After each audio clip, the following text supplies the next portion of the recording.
I grew up by miles of redwood trees, tall, strong, and beautiful, and I learned a couple of things: that redwoods are the tallest trees in the world. They are some of the strongest, most resilient. Storms and fires cannot take them, and they are Latin for the term forever living. But their roots don't even run that deep. They are only that strong, and they only live that long because their roots intertwine with the other surrounding redwood trees. Alone, a redwood won't grow as tall and can sometimes be blown over by the weather.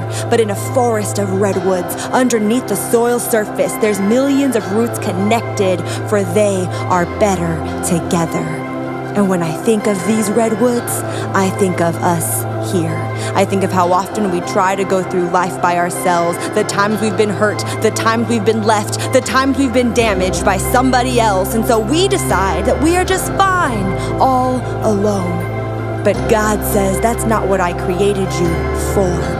Jesus was passionate about people and community and believed the church was the hope of the world. He calls it a family because here we find our identity. He calls it a temple because we're like pieces that come together to build and hold up one another. He calls it a flock of sheep because we are cared for by the same shepherd. And he calls it a body because we're all different parts and no purpose or function is like the other. He calls it his bride because the church is the love of his life, and he calls it a vine or a garden because we're only productive when we're connected. He says the lost have hope through it. He says the hurt are healed through it. He says we must love and forgive and fight to protect it because the community of the church is his absolute favorite.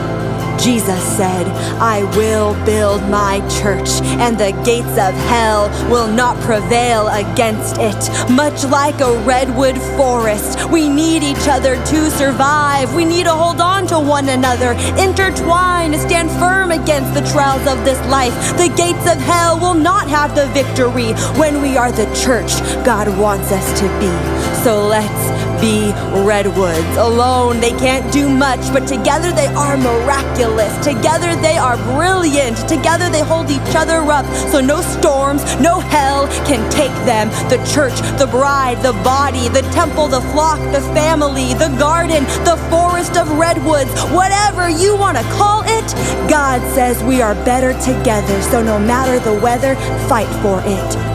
We were made to grow here. We were made to stand tall here. We were made to be a part of this forest here with each other, representing the creation of God, standing strong against all odds and going through this life together.